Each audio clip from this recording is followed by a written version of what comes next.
आदाब नाजरीन, खैर मकदम है आपका। आप देख रहे हैं जी सलाम और इस वक्त हम लेकर हाजिर हैं वर्ल्ड न्यूज। आइए देखते हैं दुनिया जी सलाम की नजर से। मैं हूं इमरान खान। अमेरिकी सदर डोनाल्ड ट्रंप रूस को लेकर के दिए गए अपने बयान से पलट गए हैं और अब उनका कहना है कि वो 2016 के अमेरिकी इंतखाबात में रूस की मुदाखलत के अमेरिकी खुफिया एजेंसी के दावों को मानते हैं। इससे कबल ट्रंप ने रूस को क्लीन चिट देते हुए FBI को ही सवालों के घेरे में खड़ा कर दिया था। इसे सियासी दबाव कहें या अवाम का गुस्सा, चौतरफा घिरने के बाद अमेरिकी सदर ट्रंप अमेरिकी खुफिया इदारों FBI के बारे में दिए अपने मुतनाज़ा बयान से पलट गए हैं। ट्रंप ने कहा कि उन्होंने कॉन्फ्रेंस की ट्रांसक्रिप्ट पढ़ी तो लगा कि सफाई देनी चाहिए। इसके साथ ही ट्रंप ने कहा कि वो अपनी खुफिया एजेंसियों के दावे पर पूरी तरह से यकीन करते हैं कि 2016 के सदारती इंतखाबात में रूस ने दखल अंदाजी की थी। And I realize that there is a need for some clarification. It should have been obvious. I thought it would be obvious, but I would like to clarify just in case it wasn't. In a key sentence in my remarks, I said the word would instead of wouldn't. The sentence should have been, I don't see any reason why I wouldn't or why it wouldn't be Russia. So, just to repeat it, I said the word would instead of wouldn't, and the sentence should have been, and I thought it would be maybe a little bit unclear on the transcript or unclear on the actual video. The sentence should have been, I don't see any reason why it wouldn't be Russia. Sort of a double negative. So you can put that in, and I think that probably clarifies things pretty good by itself. इससे कबल Finland के Helsinki में रूसी सदर Vladimir Putin के साथ तारीखी मुलाकात के बाद अमेरिकी सदर ने कहा था कि इस बात में कोई मंतिक नजर नहीं आती, ये यकीन किया जाए कि सन 2016 के अमेरिकी इंतखाबात में रूस ने मुदाखलत की थी। इस मौके पर ट्रंप ने रूसी सदर व्लादिमीर पुतिन की तारीफों के पुल भी बांधे थे। क्या कहा था उन्होंने, आइए सुनते हैं। People came to me, Dan Coates came to me and some others, they said they think it's Russia. I have President Putin. He just said it's not Russia. I will say this. I don't see any reason why it would be, but I really do want to see the server. But I have confidence in both parties. I really believe that this will probably go on for a while, but I don't think it can go on without finding out what happened to the server. Trump ने ये बयान अमेरिकी सदारती इंतखाबात में दखल देने के इल्जामात में 12 रूसी एजेंटों के खिलाफ चार्जशीट दाखिल होने के एक दिन बाद दिया था। ट्रंप के बयान ने अमेरिकी सियासतदानों को भड़का दिया है। अपोजिशन डेमोक्रेट के साथ साथ रिपब्लिकन लीडरों ने भी ट्रंप को सख्त तनकीद का निशाना बनाया है। Let me try and be as clear as I can to the world of the country. We stand by our NATO allies and all those countries who are facing Russia aggression. How many times have I stood up here and told you what I think about Vladimir Putin? Vladimir Putin does not share our interests. Vladimir Putin does not share our values. We just conducted a year-long investigation into Russia's interference in our elections. They did interfere in our elections. It's really clear. Instead of standing up for our democracy and democratic principles, President Trump cowered in the presence of Putin, and the entire world watched and saw that. Trump's eagerness to sell out America proves the Russians must have something personally, politically, or financially on President Trump. आपको बता दें कि Trump अपने मुतनाज़ा बयान के लिए जाने जाते हैं, लेकिन अपने दौरे इक़्तिदार में पहली बार उन्होंने अपने बयान पर दुख जताया है। उनका ये बयान बरसों तक उनका पीछा छोड़ने वाला नहीं। ब्यूरो रिपोर्ट, जी सलाम। वहीं रूस को क्लीन चिट और रूसी सदर की तारीफ पर अमेरिका में ट्रंप के खिलाफ मुजाहरे भी हुए हैं। सैकड़ों लोगों ने व्हाइट हाउस के बाहर ट्रंप की पॉलिसी के खिलाफ एहतजाज किया है। लोगों का कहना है कि अमेरिकी सदर ने खुद को रूस के सामने सरेंडर कर दिया। मुजाहिरीन का कहना है कि अमेरिकी सदर को रूस एजेंटों को अमेरिका के हवाले करने की बात करनी चाहिए, इसके बजाय वो रूसी सदर की तारीफों के पुल बांध रहे थे। आपको बता दें कि हेलसिंकी में रूसी सदर व्लादिमीर पुतिन के साथ मुश्तरका प्रेस कॉन्फ्रेंस में ट्रंप ने अमेरिकी इंतखाबात में रूस के साथ किसी भी तरह की मिलीभगत से इनकार किया था। उन्होंने 2016 के सदारती इंतखाबात में खासतौर से जो इल्जामात आए थे उस पर रूस का दिफा किया और कहा कि रूस के पास अमेरिकी चुनाव में मुदाखलत करने का कोई जवाब नहीं है। was appalled yesterday. And staying in our houses and saying, isn't this terrible, isn't going to get anything done. We have to vote in November. We have to get him out of office before he destroys our democracy. It's worth being out here in the hot sun if I have to do it every day. My dad was a coal miner. I'm not, I'm from Western Pennsylvania. I'm an ordinary person. Ordinary people need to stand up. Russia has had some type of dealings with the elections and trying to control the elections the way that they did. For him to go in there and really not represent America, he more represented his friend Putin than he represented America. I think we should work towards peace, and it's not such a bad thing. What is wrong with two presidents talking to each other and trying to be a big global community in a global world? I feel a little bit we are reviving the McCarthy era. वहीं Trump Putin की मुलाकात के बाद रूस के सदर Vladimir Putin का एक इंटरव्यू सुर्खियों में है। यह इंटरव्यू अमेरिका के फॉक्स चैनल ने लिया और इस इंटरव्यू के दौरान व्लादिमीर पुतिन के तेवर देखने लायक थे। जब सहाफी वेलेस ने पुतिन को एक लिस्ट पकड़ानी चाहिए और उन्होंने लिस्ट पुतिन की तरफ बढ़ाते हुए कहा कि इस लिस्ट में आपके तमाम मुखालफिन दुश्मनों के नाम हैं, एक एक करके सब मारे गए, इसकी क्या वजह है। रिपोर्टर ने पुतिन की तरफ लिस्ट बढ़ाई लेकिन पुतिन टस से मस ही नहीं हुए, उसे हाथ तक नहीं लगाया। पुतिन बोले, इसे मेज पर रख दो, मुझे इस सवाल में कोई दिलचस्पी नहीं। वेलेस ने पुतिन से अमेरिकी इंतखाबात में दखल से जुड़े सवाल भी किए। इस पर पुतिन ने कहा कि रूस और अमेरिका के बीच रिश्ते सुधर रहे हैं, मेरे मुखालफिन को ये बात अच्छी नहीं लग रही, इसलिए वो रिश्ते बिगाड़ने के लिए साजिश रच रहे हैं। Мне это абсолютно не интересно. I'm not interested in this issue in this single bit. It's the internal political games of the United States. Don't make the relationship between Russia and the United States, don't hold it hostage of this internal political struggle. Brexit मामले पर बरतानिया की सियासत दिन ब दिन गर्माती जा रही है। गुज़िश्ता एक हफ्ते से टेरेजा में खासतौर से हुकूमत जो टेरेजा हुकूमत है वो दूसरी बार मामूली अक्सरियत के साथ इक़्तिसादी बिल पास कराने में कामयाब हुई है। सॉफ्ट ब्रेक्जिट के मामले पर खुद टेरेजा में हुकूमत में भी कंजर्वेटिव पार्टी के लीडर उनकी मुखालफत कर रहे हैं। ज़राए के मुताबिक बरतानवी वज़ीर आज़म टेरेजा ने अपने क़दामत पसंद बागी कानून साजों को क़ब्ल अज़ वक्त इंतखाबात कराने की धमकी दी है और द टाइम्स के मुताबिक उन्होंने खबरदार किया कि अगर इन कानून साजों ने ब्रेक्जिट प्लान में कस्टम से मुतालिक मंसूबाजात पर इख्तलाफ किया तो रवां साल ही इलेक्शन कराए जा सकते हैं। टेरेजा में खासतौर से टेरिया में ब्रेक्जिट प्लान पर उन्हें अपनी ही पार्टी में इख्तलाफात का सामना है, जिसकी वजह से अब तक उनके कई वुज़रा इस्तीफा दे चुके हैं।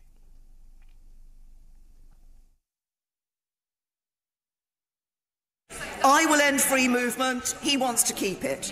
I want us out of the customs union. He wants us in. I want us out of the single market. He wants us in. I want us to sign our own trade deals. He wants to hand them over to Brussels. I've ruled out a second referendum. He won't. There's no doubt which one of us is respecting the will of the British people and delivering on the vote, and it isn't him. एक छोटा सा वक्फा हम यहां पर ले रहे हैं, लौट रहे हैं दुनिया की और भी खबरों के साथ। आप देखते रहिए जी सलाम।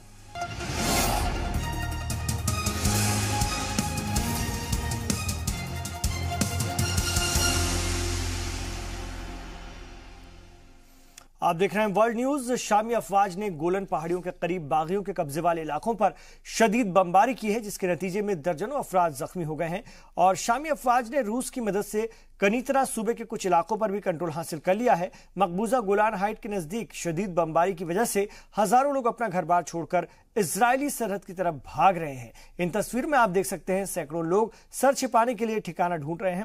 वहीं इजरायली अफवाज ने लोगों को वार्निंग दी है कि वो सरहद के करीब आने की कोशिश न करें। अक़वाम मुत्तहिदा हुकूक इंसानी कमीशन ने कहा है कि शदीद लड़ाई के चलते हजारों लोग बेघर हो गए हैं। इन लोगों तक मदद पहुंचाने का कोई जरिया नहीं है। वाज़ेह है कि शामी फौज ने रूस की मदद से 19 जून को दरा सूबे पर हमले का आगाज किया था और अपोजिशन ग्रुप के मुकाबले के बाद सूबे के 80% इलाके पर कंट्रोल हासिल कर लिया, लेकिन दरा के करीब कनीतरा के 70% इलाके पर अब भी अपोजिशन ग्रुपों का कब्जा है। शामी अफवाज इस इलाके पर कंट्रोल हासिल करने के लिए लगातार फिजाई हमले कर रही है। इराक में पुरतशद्दुद एहतजाजी मुजाहरों का सिलसिला जारी है। बसरा और दीगर शहरों में होने वाले एहतजाजी मुजाहरों में कम से कम 8 अफराद हलाक और 60 से ज्यादा लोग जख्मी हो गए। इराकी वजारत सेहत के मुताबिक हलाकतों की वजह मुजाहरों के दौरान हंगामा आराई और बल्बे की कार्रवाइयां हैं।